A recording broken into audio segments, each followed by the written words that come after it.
Today we look at the question of success. Okay? The question is, who succeeds and why? Okay, so we've done a lot of research, and we've discovered that people who succeed for certain reasons. So there is a Columbia psychologist named Walter Mischel, and he devised a very famous experiment called the marshmallow test.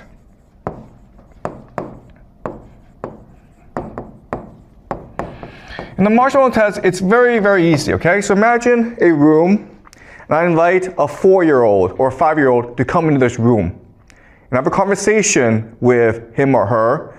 I ask them, how's your mother? What do you like to do? And it's a very good conversation. Then suddenly I get up and say, I'm really sorry, but I need to go across the hallway for another meeting, but I'll be back, okay? So just wait for me. And here, I'll make you a deal. Here's a marshmallow. I'm gonna put a marshmallow in front of you, and you can have it right now. But if I come back and the marshmallow is still there, I will give you 2 marshmallows, okay? And then Walter Mischel, he goes away, and he goes behind the room, and through a see-through mirror, he's able to see the students as they struggle to contain themselves, because obviously they want 2 marshmallows. And there are some students who can, in fact, resist the temptation to eat the first marshmallow and then get a second marshmallow. But then there are others who cannot. And Walter Mischel will spend 50 years just tracking them, okay? What he discovers is this: the students who resist the temptation, who get the second marshmallow, they are much more likely to do better in school. They have higher test scores. They have better careers. Their careers are more stable. They get promoted in their careers. They're much more able to find a stable relationship. They avoid jail. They avoid drugs. They avoid alcohol. They're more lean. They're more fit. They live longer. Better teeth. And those who cannot resist and eat the first marshmallow right away, they have the opposite effect, okay? And so the idea is that for Walter Mischel, success means delayed gratification. And all this means is that people who succeed are capable of long-term planning. To succeed today, I will make sacrifices necessary, okay? So if my friends are playing outside and I need to do my homework, well, I'm going to stay home and do my homework. Okay, so long-term planning, what he calls delayed gratification. Or a much more simple way of saying this is the idea of self-control, right? Or the idea of emotional regulation. You're able to keep your emotions in check. If you're angry, you're able to calm yourself down. Okay, and so we know about this, and that's why in school we focus on the idea of emotional regulation, teaching you how to better control your emotions, how to do long-term planning. Okay? So that's one theory of success. Another theory of success comes to us from another psychologist named Carol Dwight, and she's at Stanford. And she wrote a book called Mindset. Okay? And what she tells us is that those who succeed in life have a growth mindset. And those who fail in life have a fixed mindset. Okay?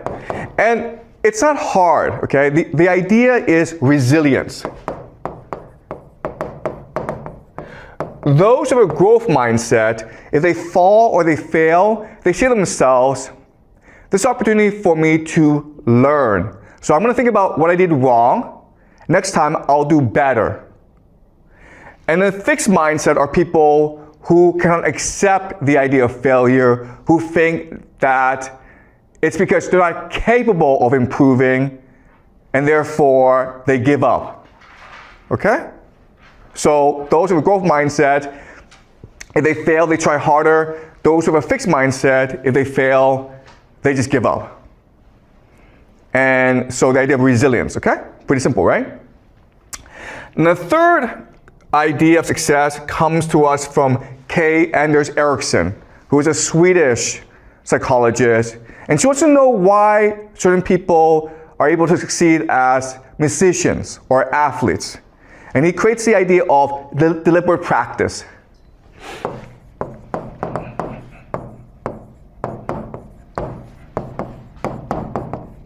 Okay? So what he found is that people who want to become athletes or musicians, they work really hard. They practice every day. But the people who succeed practice strategically. Okay? So those who work hard just work a long time. But those who work strategically have a plan. The plan is this. What are my goals? How can I achieve these goals? And then how do I improve my plan? Okay? So they're examining their own practices. And they're trying to figure out where the weaknesses are, where they can improve. Then set a plan on how to improve, and then they follow this plan. And if this plan helps them improve, they stick to the plan. But if the plan doesn't really work, they change the plan as well, okay? So this is the idea of self-reflection or self-assessment. Constantly thinking about how you are as a student and figure out how to improve your own learning strategies. And what K. Anders Ericsson discovered is that if you do this, you'll succeed at anything. And this is true, okay? And the reason why we know it's true is there are two American psychologists named Dunning and Kruger. There's something, the Dunning-Kruger effect. And so what they did was this. They ran an experiment. They had 500 students in their psychology class, first year university. They made every student take an IQ test. And then after they took the IQ test, they asked each student, how do you think you did on the IQ test? Do you place in the top 5% or the bottom 5%?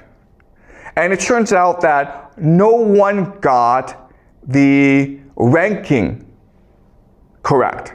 Okay? So those who were in the top 5% in terms of IQ thought they were maybe in the top 20%. Because for them it was easy, so they assumed for everyone else it was easy as well. But what was dramatic is that those who scored the lowest thought they were average, okay? So the worst 5% in the class thought they were in the top 50% or just average. And the reason why is those people who are stupid lack the capacity to know they're stupid.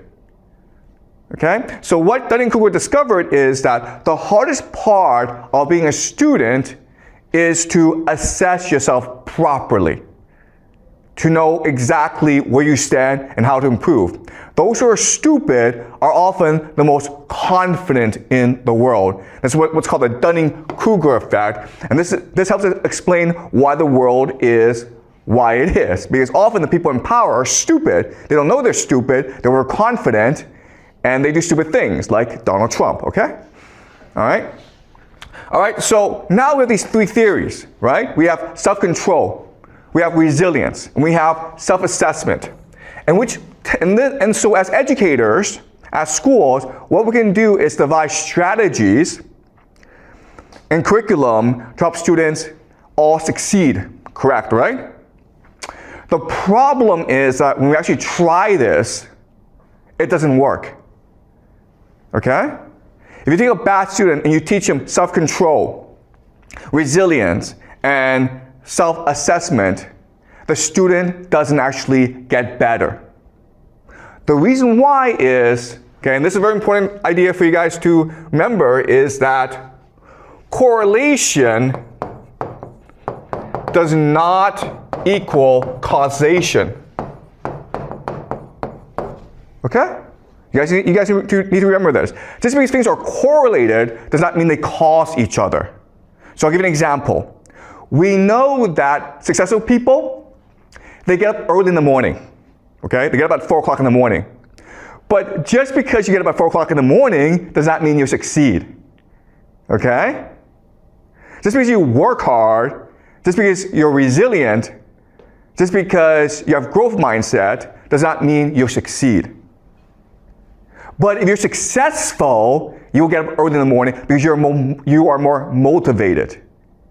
If you're successful in life, you will have more self-control. You will have more resilience. You'll be more humble.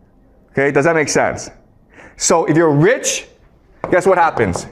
You become successful. And therefore, you will have growth mindset, self-control, deliberate practice. Okay, does that make sense? But just because you have growth mindset, deliberate practice, and resilience does not mean you'll succeed. Okay? So the question for us is, why does this happen? And ultimately, who succeeds? Okay, so we know for a fact that rich people are much more likely to succeed than poor people. And in fact, what we know from macroeconomic studies is that school doesn't really matter. Doesn't matter how well you do in school. If your parents are rich, you'll be successful in life. If your parents are poor, you will not be successful in life, okay? So what's the difference? Okay, so now let's look at parenting strategies between rich and poor. Okay? So there are lots of differences, but let's focus on 3 major differences. The first major difference is that rich parents speak to their kids more than poor parents. Okay? High vocabulary, low vocabulary. When rich parents speak to the kids, rich parents will use higher vocabulary, longer sentences. Poor parents will just be no, yes, go away. Okay? Another major difference is in attitude. Okay? So rich parents use a friendly attitude, and poor parents use an authoritarian or command attitude. So for example, if you are a rich kid and you go and touch a stove, okay, and you burn your hand, the rich parent will say, listen, you made a mistake, don't worry about it. Let me explain to you why touching a fire is bad for you. Because you'll burn yourself, and you might have to go to a doctor, and we will feel pain if you hurt yourself, okay? So the rich parent will spend a lot of time explaining to the child why this is wrong and how not to do it again. The poor parent is like, don't you ever do that again or I'll beat the crap out of you, okay? Don't do that. Pretty simple, okay? But as you can understand, the rich kid will understand that the world is safe and that he is respected in this world. Okay? Whereas the poor child will think that the world is scary and he or she must be afraid of adults. And this carries on into school, right? Because as a rich kid, you go into school and you think that, oh, my teacher is my friend. So you smile at the teacher and you hug the teacher and the teacher smiles back and now you're friends, right? But if you're a poor kid and you see the teacher, you're afraid to look at the teacher.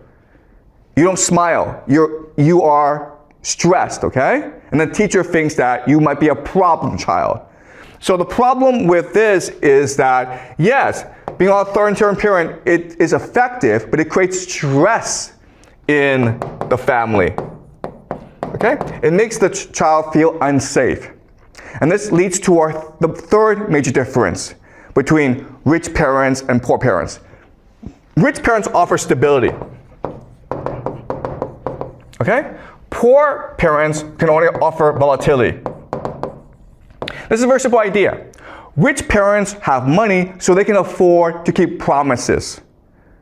So I'm a rich parent, I say to my child, okay, next week we'll go to Thailand for vacation. Guess what? Next week you guys go to Thailand for vacation. But if you're a poor parent, money is always an issue. So it's hard for you to keep promises, right? So it's like, next week we'll go to McDonald's for lunch, but your paycheck is not enough, so you're like, sorry, we can't go anymore. Okay? And now, because of these different parenting styles, we understand why rich kids behave different from poor kids, right? So let's look at the idea of self-control, right? Self-control. What is the marshmallow test? Marshmallow test is not a test of self-control, it's a test of your trust in others, right? If you believe that the teacher who goes outside, if you believe that he or she comes back and will keep his or her promise, then you will not eat that marshmallow. But if you think that this teacher is lying to me, then you're not going to eat that marshmallow. Then you will eat that marshmallow, right? So it's not really about self-control, it's about your belief and trust in authority figures, right? So if you're rich, you have stability, but if you're poor, you don't have stability, so you're actually better off eating that marshmallow rather than waiting for that second marshmallow, because guess what? Most of the time, you will not get that second marshmallow. Okay, do you understand? So it's not that poor kids are stupid, poor kids are rational, and they're responding to the circumstances that they live in. Okay? And resilience, right? Well, the idea of resilience is that you believe that the world will help you. Right? So if you're rich and you believe that everyone helps you, you can be resilient.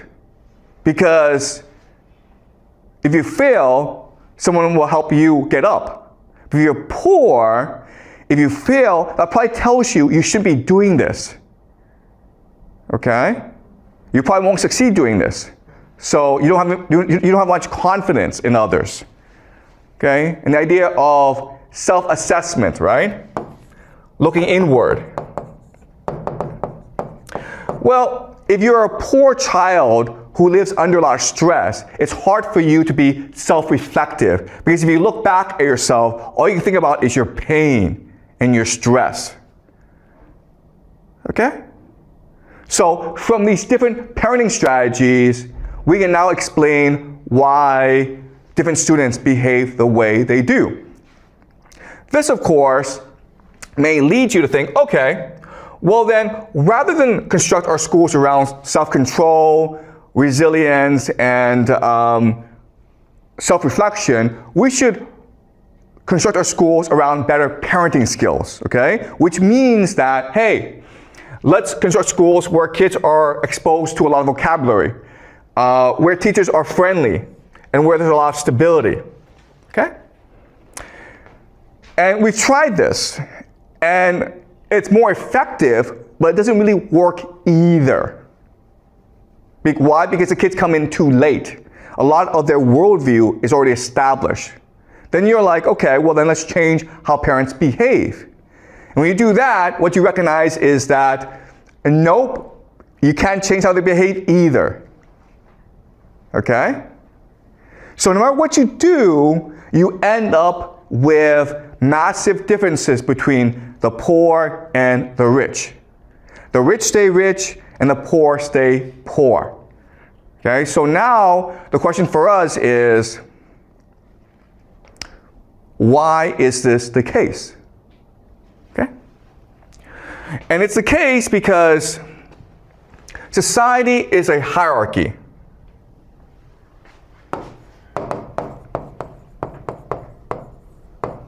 Okay, and the hierarchy is usually divided between the rich and the poor.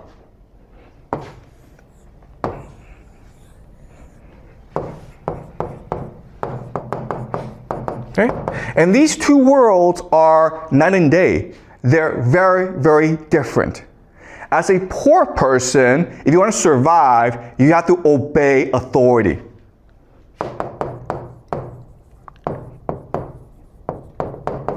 Okay? But if you're a rich person, the way that you get along with others, the way that you maximize your outcome is by negotiating with others. Okay? Negotiating.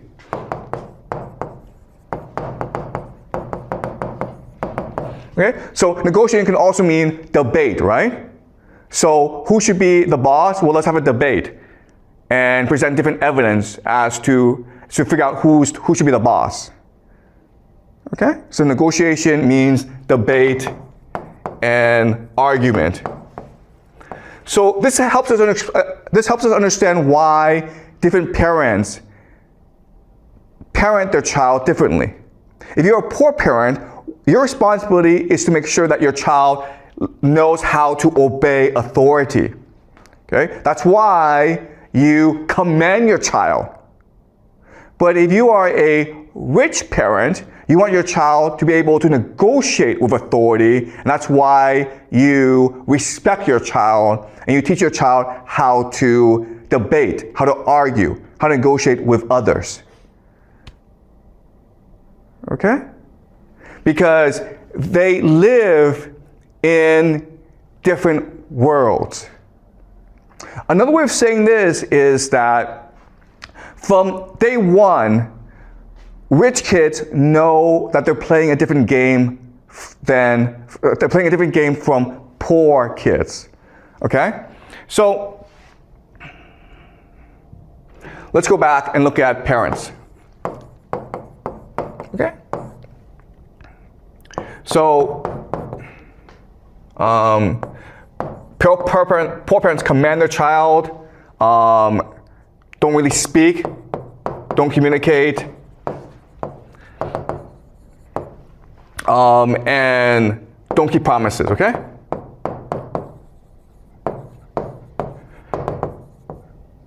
All right, so poor parents do these three things. And we know that if they do these three things, the outcome won't be so good, okay? And the reason why they do this is that they're not playing a game to improve their kids' outcome. They're playing a game to get along with other parents, okay? Okay, colleagues, family, okay, authority. Okay, so another way of saying this is this: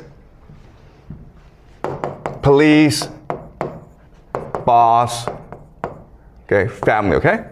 All right, so as a parent, you're trying to figure out how to negotiate with the police, with your boss, and with your family. So if you're a poor person, and the police knows you're a poor person, the police is gonna bully you. And if you fight back, the police will probably put you in jail. Okay? So it's very important that you accept authority, you don't challenge authority, because if you do, you're probably getting into trouble. Your boss, right? If you're a poor person, your boss will just command you about. And so it's very important that your child knows how to take orders. Rather than ask questions, rather than debate, your child must learn how to just follow orders, or at least keep his mouth shut, okay? And then family is about maintaining good relations with those who can most support you. And that often means the same values.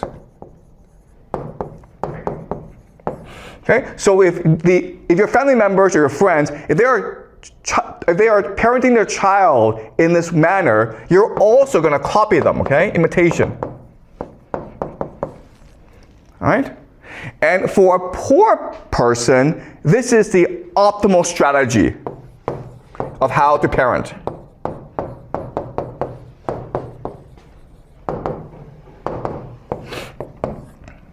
Okay? Does it make sense, guys? Because if you do it another way, okay?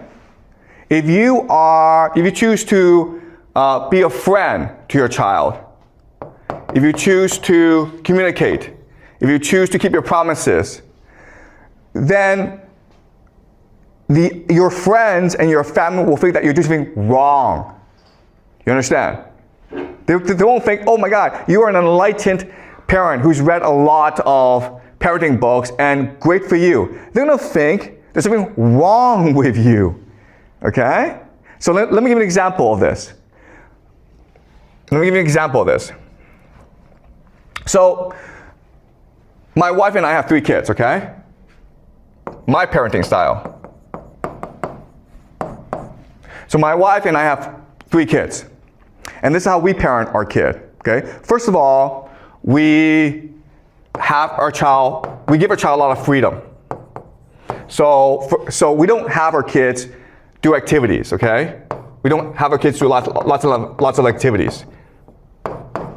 We don't send our kids to math class. We don't send our kids to swimming class. We don't send our kids to piano class, okay? We just let our kids run around and play. The other thing that we do is we communicate a lot with our child. Okay? Communication. We believe in democracy in our family. If we're gonna make a decision together, we want everyone to communicate together. Okay? A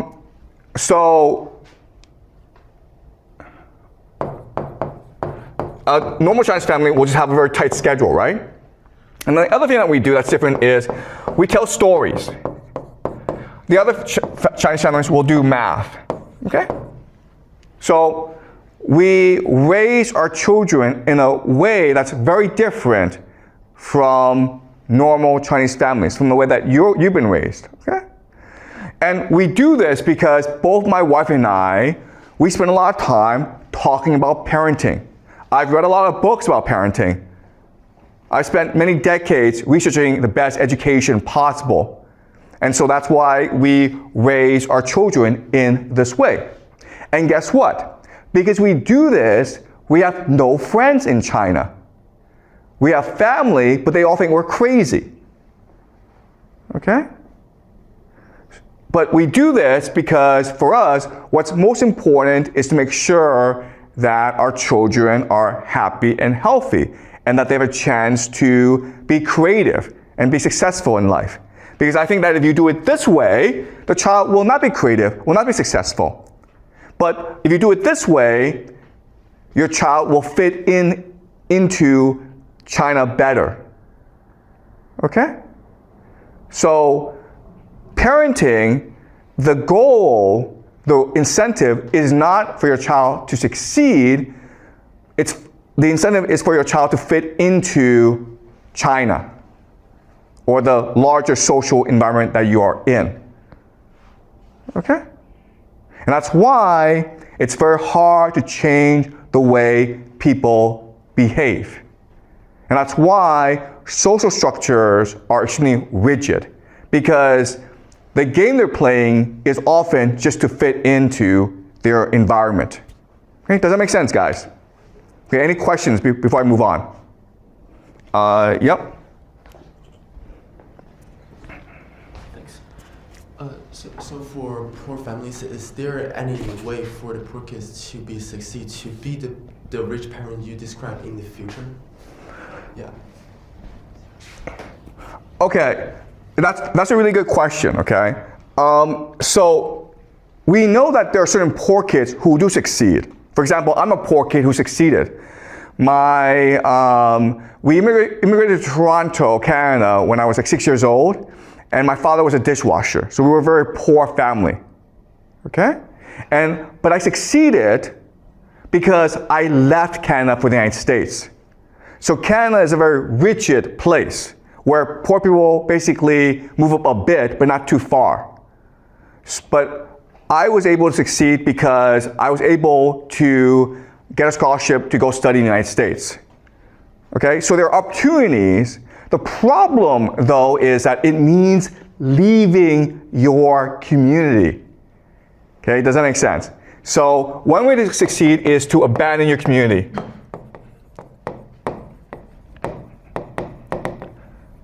Okay, but that's high risk. Right? So you have to be extremely individualistic to take such a risk. So that's why most people don't do it. Because if you think about it, the safest option for you is to stay within your community. That's what's going to guarantee you the best outcome. But if you choose to abandon your community and just say, you know what, I'm going to go somewhere else and try my luck, that's taking a really high risk, okay? So to succeed, you have to take high risk. So another possibility is war. That traditionally, historically, has been the best mechanism of social mobility. When you go fight a war and you do really well, you'll get promoted in life. Okay? But again, war is high risk because chances are you'll get killed. Okay? So not just war, but also revolution. Right? Okay? And of course, the best way, of course, is to marrying up. Okay? And that's why, remember in our very first class, we talked about the dating game, right? Where women only want 5 and 4. Okay? The reason why is that 5 and 4 are high status and 3, 2, 1 are low status. So if you're a woman, you don't want to marry into a low status family because your children will be screwed over. Okay? Your best option is to take a risk, gamble into a high status and marry. You want to try to marry into a high status family. Okay? So traditionally, war and marrying up are the two major mechanisms of social mobility. In today's world, abandoning community can also lead to success. Okay, basically immigrating to a place that offers more social mobility, which often means the United States.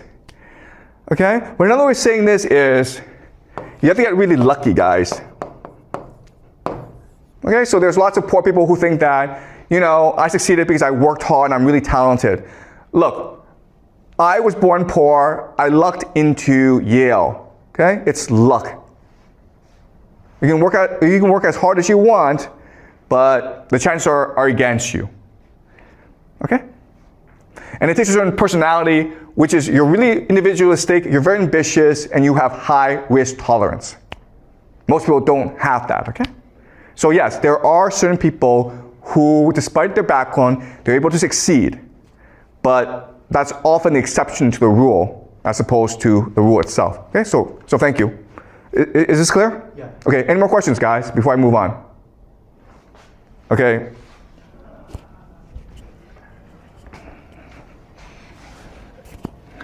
Can be luck counted as a kind of ability, or is just coincidence? Okay, that's a really good question. Yeah, okay.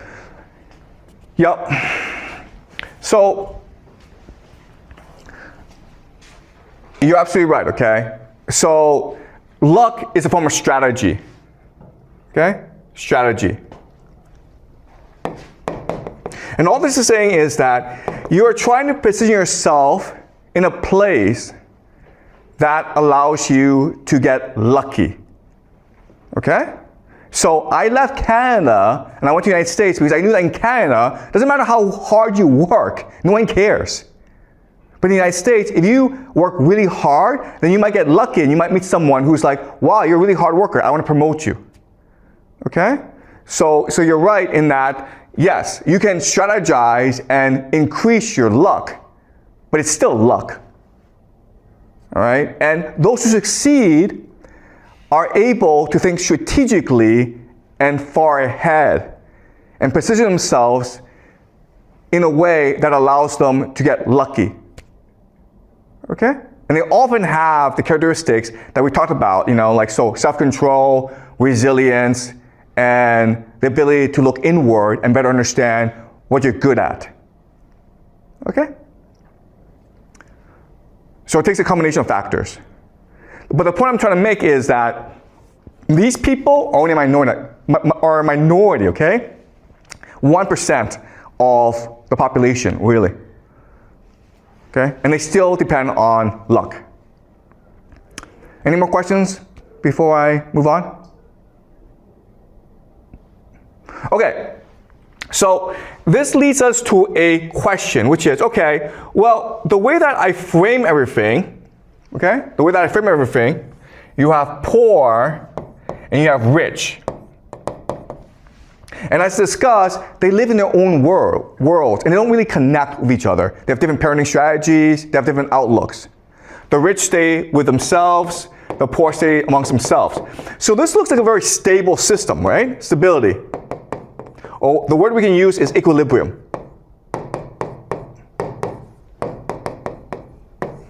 Now the question then is, why do societies collapse?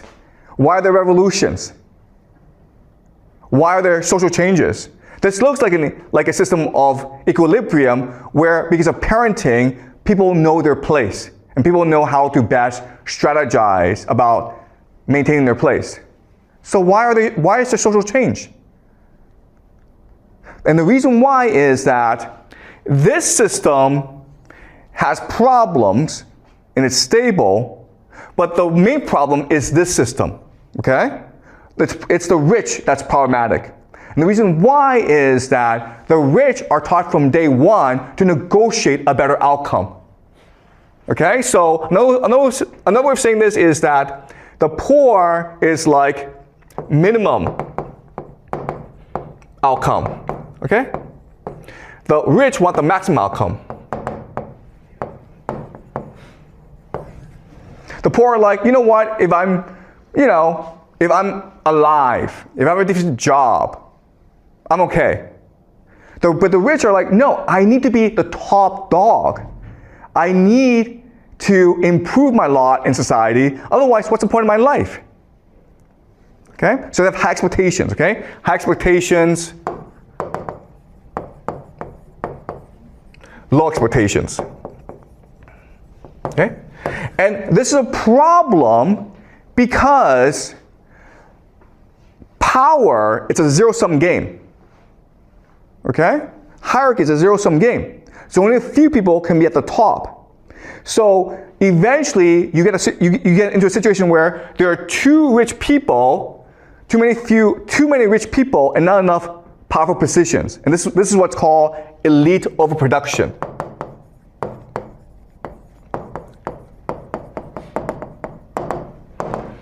Okay? And then what happens here is that in order to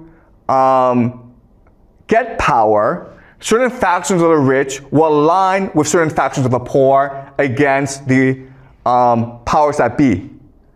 Okay? So all revolutions are always between the half a lot versus half some.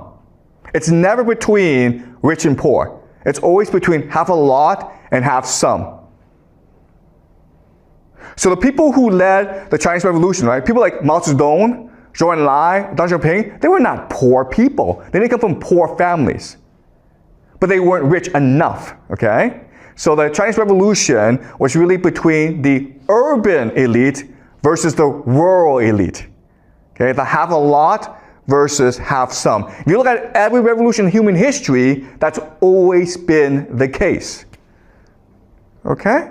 If you go back to Chinese history and you look at all these revolutions that started in China, it was always led by the middle class or the aspirational class, usually merchants, right?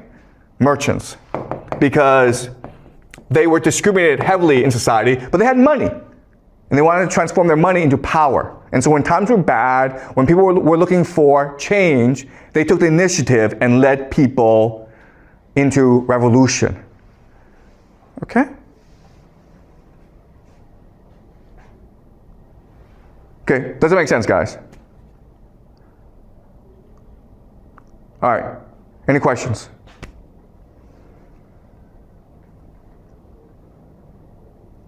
Yeah. All right.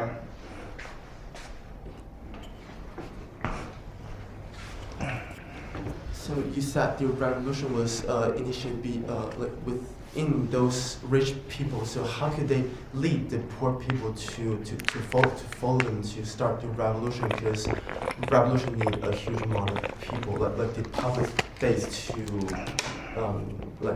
to initiate. Okay. Okay, great question. Okay, so revolutions are almost the same. So over time, because of the structure, because of the inequality between rich and poor, certain problems arise, okay? So, and these problems are extremely common. The first problem, okay, problems. The first problem is indebtedness.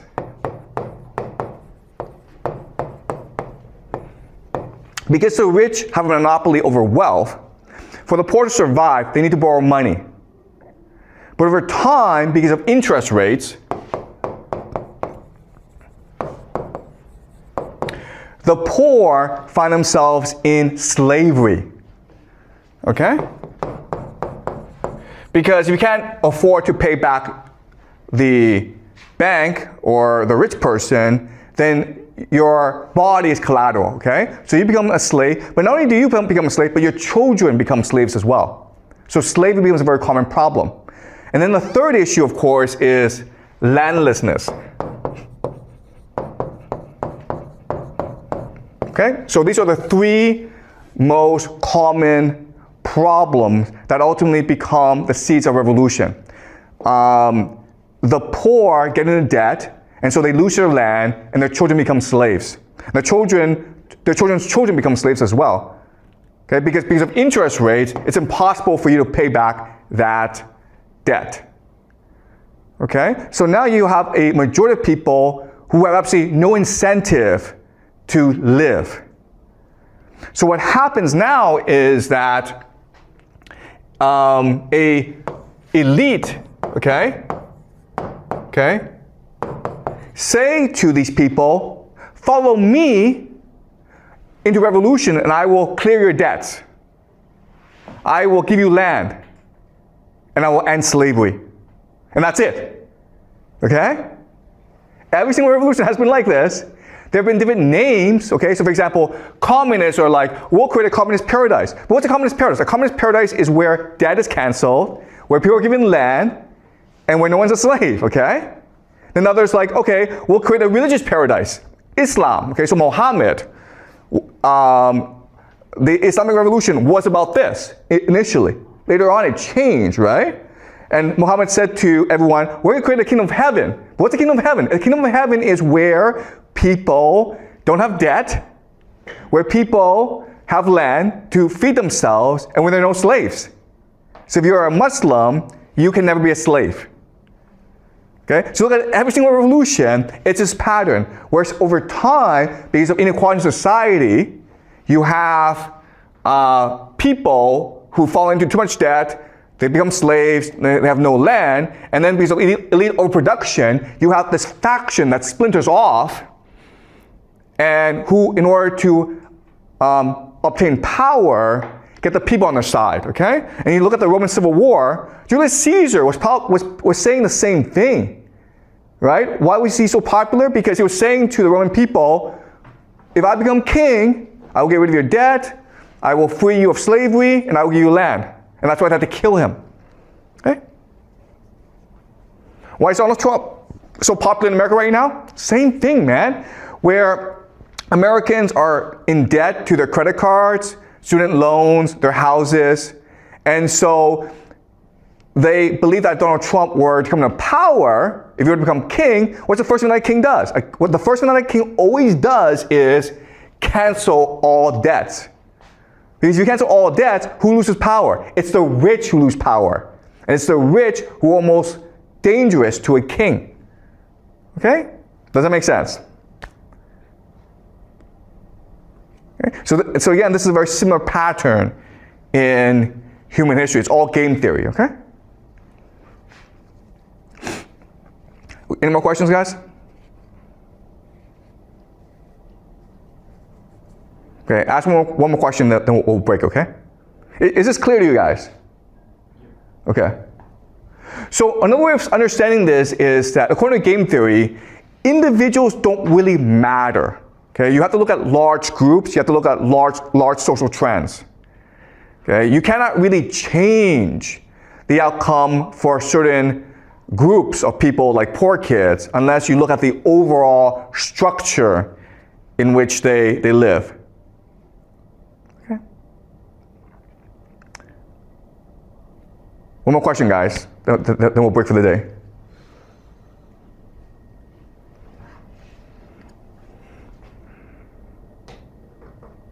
Yeah, Alan?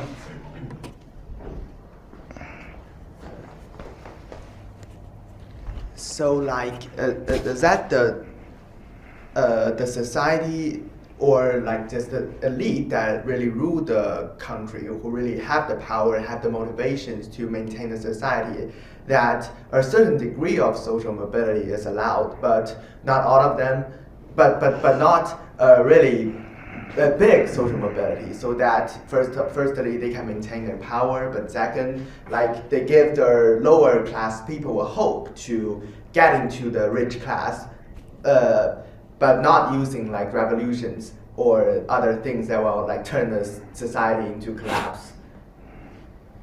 Okay, yeah. Okay, look, you're absolutely right. So social mobility is really the best form of governance, right? As long as you enable people with talent and ability and ambition to climb up, they'll be happy and your society will be very stable. But not only will it be very stable, it will be very prosperous, very creative. And it doesn't matter what system you have, okay?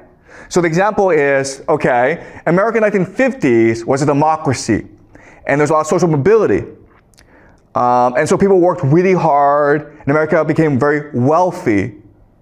But guess what? In China, 1950s, China was not a democracy.